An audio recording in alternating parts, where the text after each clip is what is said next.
On this episode of Road Trip Iowa, we're traveling the Historic Hills Scenic Byway. We live in a unique part of the world that does contribute to our finished products. From Rathbun Lake to the villages of Van Buren County. Oh, now it's coming up. I see it. Okay. We'll follow in the footsteps of Iowa's earliest settlers. You're doing good? Okay. Next on Road Trip Iowa. Quickstar is proud to be a part of Iowa communities across the state. Family-owned for over 50 years, we're dedicated to treating our guests, employees, and communities as we would like to be treated. Musco Lighting is an Iowa company that travels across the U.S. and to more than 125 countries to light community recreation fields, stadiums, airports, monuments, and more. While our reach is global, we're committed to our local communities. The Gilchrist Foundation, founded by Jocelyn Gilchrist, furthering the philanthropic interests of the Gilchrist family in wildlife and conservation, the arts and public broadcasting, and disaster relief.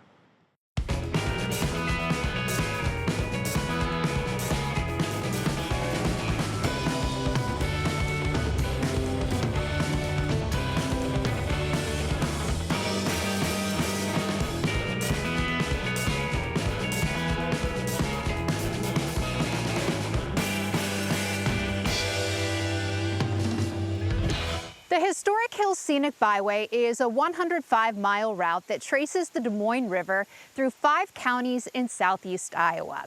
From European settlers and Mormon pioneers to today's Mennonite and Amish communities, the roots of tradition are strong in this part of the state and on full display. Let's take a look at today's itinerary. We'll strike a pose in front of an iconic Gothic window. Drop in on a cheese operation that uses locally sourced dairy. Follow the Des Moines River to Iowa's second oldest state park.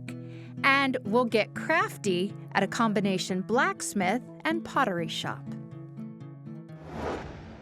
We begin near Moravia at a destination getaway on one of the largest lakes in Iowa.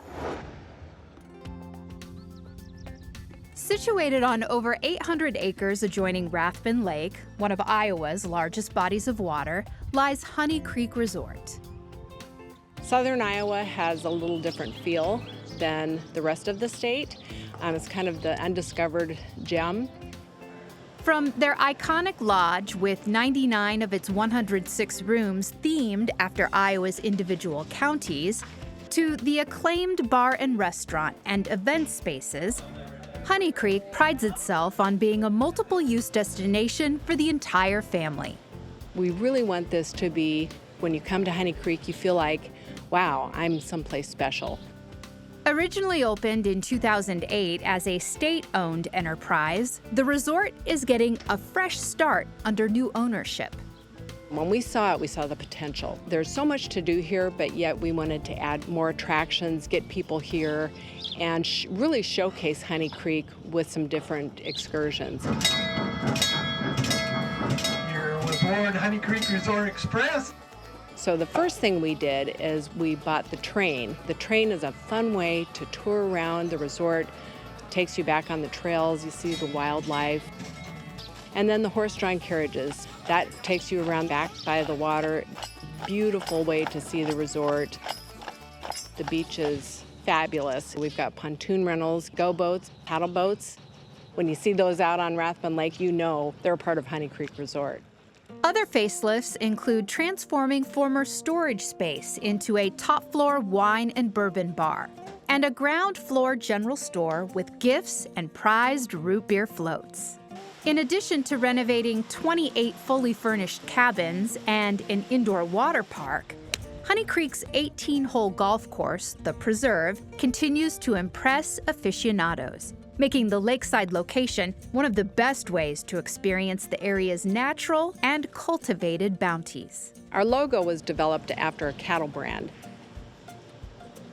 It represents Iowa agriculture, cattle country. Also, the R on the HCR has a little squiggle on it, and that represents the Sheraton Valley River, which was dammed up to make Rathbun Lake.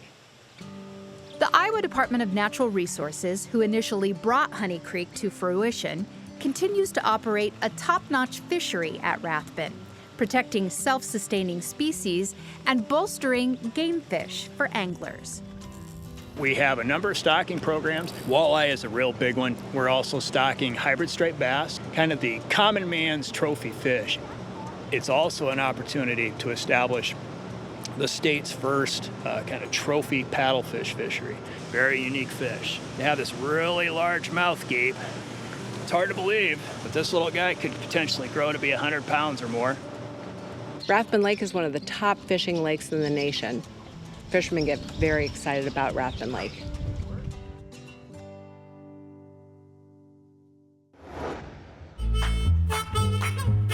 Constructed in 1903, Moravia's Wabash Combination Depot, one of 2 remaining in Iowa, served as a way station for both commercial freight and rail passengers over several decades in the 20th century. The Wabash Railroad once connected the Great Lakes to cities and towns in the Mississippi watershed, as far west as the Missouri River. Listed on the National Register of Historic Places since 1996, the Queen Anne-style building's curators now display local memorabilia, railroad artifacts, and, in a nod to area heritage, have adorned it with Moravian stars. In 1976, the Combination Depot was given to the Historical Society. However, it had to be moved to the side of the road because it couldn't be so close to the tracks because of having public visitors.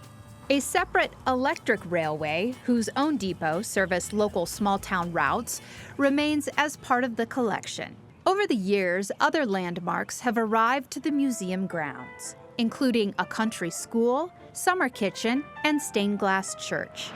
Passers-by can learn about them via smartphone audio tour, along with the story of a local author with a giant reach. Welcome to Moravia, the childhood home of World War I veteran James Floyd Stevens, the author of the book Paul Bunyan, written in 1925. His stories helped to make Paul Bunyan and Babe the Blue Ox legendary figures in American folklore. He was an adventurer. He went to the Northwest. Around the campfires, he heard many of these stories that he would then embellish. He was the one that kind of collected them and then wrote them down and brought them to a national audience and published. While some of Stevens' thinly veiled satire was known to have ruffled feathers among conservative townsfolk, Moravia and surrounding communities now embrace him, as well as the structures and relics they house here, as significant stops along the line of historical legacy. If you're a traveler who likes a little culture along the way, take a short detour north of the byway to the town of Elden, where you'll find one of the most recognizable homes in American history. Iowa artist Grant Wood was a key figure in the regionalist art movement of the 1930s, which favored traditional, often rural scenes taken directly from everyday life. Wood's chance encounter with a memorable Southeast Iowa farmhouse would produce one of the best-known artworks of the 20th century. So when he came to this little town of Elden, his inspiration was that big window on that little tiny house that kind of made him chuckle and say, well, that's pretty pretentious for such a small home in a very modest area. And so that gave him the idea for his painting, which is now known as American Gothic. He wanted the models to be people that he imagined lived there. They're not kings, they're not queens, and that was definitely not a castle. This was very crucial at a time that our country was in really bad shape, right? We're at the beginning of the Great Depression. Today, Wood's iconic canvas is celebrated at the American Gothic House Center, an interactive museum dedicated to preserving the legacy of the world-famous house and window next door. When you come down the lane, the first thing you see is the famous house. And then off to the left, you'll notice that there's another building, which is the center. You can come in and you can learn a little bit more. The two models were his sister Nan and his dentist, Dr. Byron McKeeby. They did not know each other. They did not pose in front of the house. You could even borrow the costumes with the admission price. You could use the costumes and go take your own picture in front of the house with the costumes, the pitchfork. His painting was finished in October of 1930, and he entered it into the annual art show at the Art Institute of Chicago. He won 3rd place, and with that, he got $300. And I believe it's the Friends of the Art Institute of Chicago. They purchased it for another $300. They're the owners, they're still the owners. But as for the town, it's about the house, and the people here are very proud of that. It is a way for tourism to come here to a town of, I think it's 783 people now, to bring people. We had around 16,000 people in the last fiscal year, and it brings people from all over the world. We're from Chatham, Ontario, which, if you imagine Detroit, we're about 50 miles due east. It must be tough to be an artist in a farm community because it's not like you're doing real work, you know. It's you're doing that other thing. But he prevailed, and it's amazing that the house has survived. It's just a great stop along the road.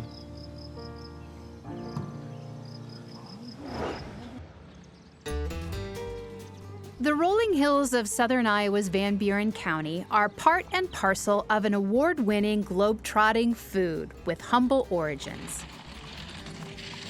We live in a unique part of the world that does contribute to our finished products. In the cheese world, we like to talk about terroir, which is a French word that means the general area, the bacteria. It's in the environment, it's on the grass, and in the feed that the cows are eating, and that affects flavor. Cheese gets made in the other building, comes out here for aging. Rufus Musser IV, or Junior as he's known, is a family owner of Milton Creamery, which sources milk from 5 local Amish and Mennonite dairies. Straight off the farm right there. All within 25 miles of their plant to create several renowned varieties of cheddar cheese. You got all your different products here. Prairie Breeze, garden vegetable cheddar, tomato garlic, black pepper, caramelized onion, 4-alarm, old style cheddar. So what aging does, it allows the flavors to develop. We're basically chefs with big kettles. It's really neat how you just take a simple vat full of milk and 6 hours later, you got 900 to 1,000 pounds of cheese. There's a lot involved in cheese making. There's art, there's science, there's passion involved. In addition to their flagship Prairie Breeze variety, Milton Creamery is known for a Midwest staple, cheese curds. Junior says it takes about 100 pounds of milk to make just 10 pounds of cheese. Anybody can make cheese, but not everybody can make the same cheese so that the end product comes out very consistently. All milk comes in, pasteurize it, it goes to the cheese vat. We add our starter cultures, let the milk coagulate, and we'll cut the curd, we'll rake the curds back, drain the whey off, and then we'll start cutting into the slabs and start flipping and stacking those slabs on top of each other, which is called the cheddaring process. Cheddaring is a noun and a verb. Bursting onto the scene nearly 2 decades ago, Milton Creamery took farmers markets by storm. They've since expanded, won several domestic and international awards, and become a household name in the region. We have a fan base. Customers love it. We just had a person email us saying that she is convinced that we are using narcotics to make the cheese because it is this addictive. Milton Creamery products can be found in all 50 states, and Junior says new cheese offerings are on the horizon. In the meantime, he suggests some pairings to maximize palates and relationships. If I'm doing a burger, I'll either look at a 4-alarm or caramelized onion or the morning harvest, or if I'm doing, say, scalloped potatoes, I'll put caramelized onion in there. A salad, you gotta have Prairie Breeze. Food brings families together.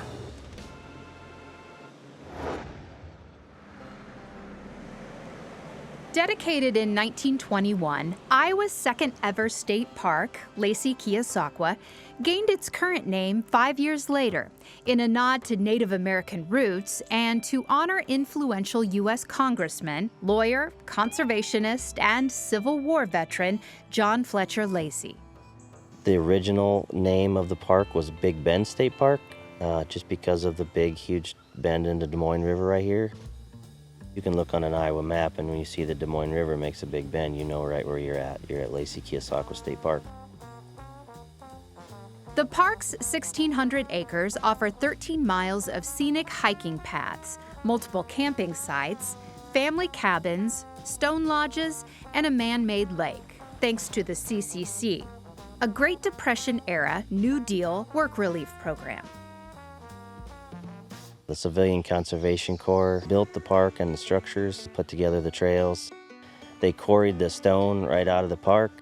They built Lake Lacy, which is about a 30-acre lake. There's 147 stone steps to go down to the beach. We have historical markers throughout the park. Very rich in history here.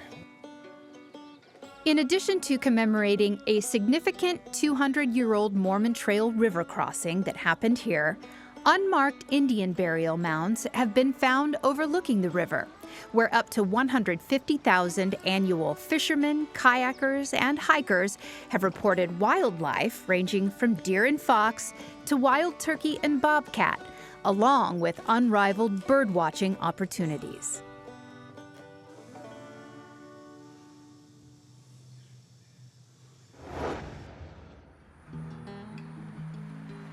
The villages of Van Buren County are a collection of 11 quaint towns which still bear the remnants of Iowa's earliest settlers. Travelers come from far and wide to see the vintage setting and to experience the warm hospitality of local merchants and artisans. We pulled off in Bentonsport at Iron and Lace, where for more than 30 years, husband and wife Bill and Betty Printy have been teaching workshops in pottery and blacksmithing. Let's try it out. Betty, thanks for having us to Iron and Lace, your store. Tell us a little bit about it. Oh, the name is Iron and Lace because the blacksmith does iron work, and then I do Queen Anne's lace pottery. So we thought Iron and Lace was a good name, and so that's what we started out in 1990 when we built the building. Yeah, tell us about the building. It looks old. It was actually built from old materials. We tore down 4 barns and cleaned them up and put up this structure. We've been very happy here. Betty is well known for her signature line of Queen Anne's lace pottery, which she has been crafting for nearly 4 decades. I'm joining her at the throwing wheel for a demonstration of how she does it, and to get my hands dirty as well. Right in the center? Mm-hmm. Okay. I'm gonna help. Okay. No, over here. Pull it out, okay. Yep, there you go. Wonderful. Wonderful job. Push in, and then this is supporting the inside, and see we're Oh, now it's coming up. I see it. Okay. Slowly bring it up, supporting with the inside. Wonderful. Okay. So just now let go of the sponge. Mm-hmm. Okay. Yeah. Very good. Wow. I did this. You did this. Brooke, this is a leather hard pot. I made this last night so that it would be dry enough that we can put the flowers on it. This pot's very wet, so we really want to lay a towel on your lap to help cushion the pot, because we're going to put the Queen Anne's lace on this. So then we pattern where we want the flower, and I usually put one here and then one kind of there. Okay, so like this. Mm-hmm. Okay. And then you take the back of your fingernail and you put down every one of those little blossoms into the pot. And then this stays on the whole time, right? Yes, this will dry on there and then be fired. And then it burns off? Mm-hmm. Okay. So all of this stuff that's sticking up here all gets pushed down into the pot. Okay, so it's an imprint. It imprints into there. Okay, so what happens when this part is done? This pot will have the blue applied around the flower, and then it will dry 2 weeks, and then it is put into the kiln at about 1900 degrees, and that burns the flower away, sets the paint, and then it's taken out and glazed and refired to 2200 degrees. And then You have a pot that looks like this. And it's beautiful. Thank you. You've been a great student. Thank you. You're a great teacher. Yeah.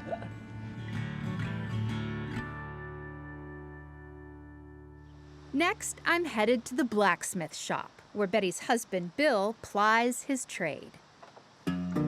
I started out as a hobby and started doing art and craft shows. And I was set up one day, a friend of mine approached me and said, "Have you ever heard of Bentonsport?" And I said, "No, can't say as I have." He said, "Well, there's an old man." He said, "He's restored a blacksmith shop up there, and he's looking for somebody to come and work it." Bill made the trip, and in the late 1980s, he took over the blacksmithing enterprise in Bentonsport. There, he met his wife, Betty, and that was the beginning of Iron and Lace. So for a lot of people who stop by, you show them how to use some of your tools, right? Can you show me how to handle them? I sure can.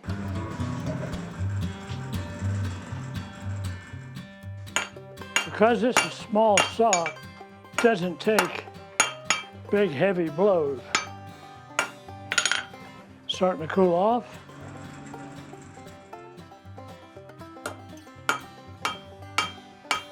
Am I doing it right? Down towards the tip. We're trying to forge a square there. Ah, I see. Okay, we've lost our heat.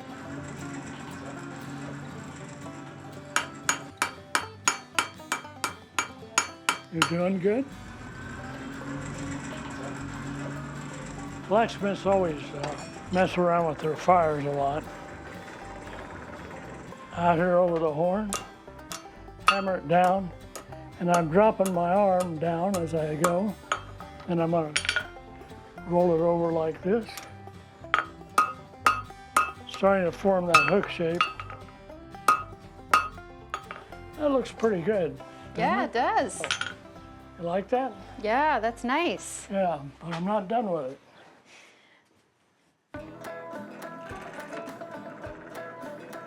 And at this point, I want that tip fairly hot. And I'm going to turn it up like this.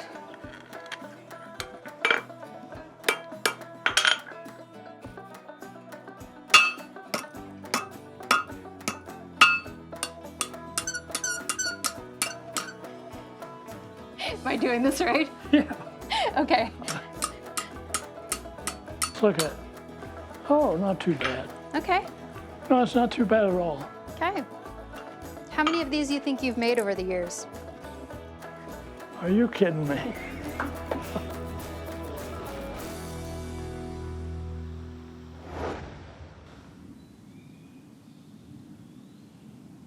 A stone's throw from the Des Moines River, one of the state's largest remaining contiguous woodlands, Shimik State Forest, exudes roughly 9,500 acres of pristine natural beauty. Championed in the 1930s as part of an unrealized federal Hawkeye National Forest, the land here, maintained by the Iowa Department of Natural Resources, now offers extensive trails, camping, hunting, fishing, equestrian, and other recreational activities centered on conservation and education. We have a great opportunity here of our massive oak resource. The CCC was vital in creating a lot of the habitat that was degraded pasture land. The Civilian Conservation Corps planted several acres of pine and native hardwoods here that remain to this day. But it was the University of Iowa botanist and naturalist, Dr. Bohumil Shimik, who successfully petitioned the state legislature to purchase and, so far, protect the area for nearly a century.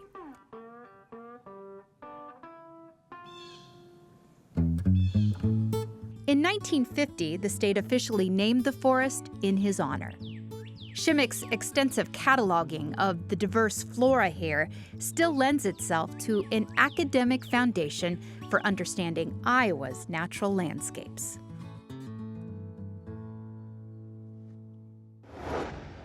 Filled with wooded landscapes and rich cultural heritage, the Historic Hills Scenic Byway is a journey back in time. We got some R&R on Rathbun Lake at Honey Creek Resort. Stepped into a legendary painting in Elden. Discovered the culture behind the cheese at Milton Creamery. And learned the Queen Anne's lace pottery technique in Bentonsport. We hope you discovered something new on the Historic Hills Scenic Byway.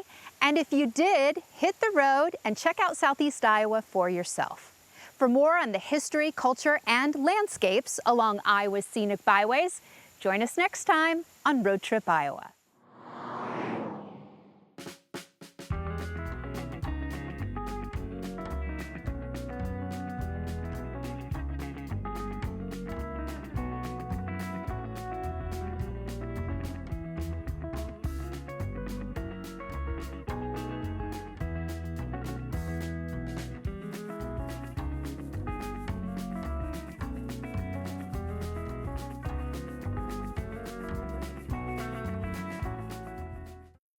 Quickstar is proud to be a part of Iowa communities across the state. Family owned for over 50 years, we're dedicated to treating our guests, employees, and communities as we would like to be treated. Musco Lighting is an Iowa company that travels across the U.S. and to more than 125 countries to light community recreation fields, stadiums, airports, monuments, and more. While our reach is global, we're committed to our local communities. The Gilchrist Foundation, founded by Jocelyn Gilchrist, furthering the philanthropic interests of the Gilchrist family in wildlife and conservation, the arts and public broadcasting, and disaster relief.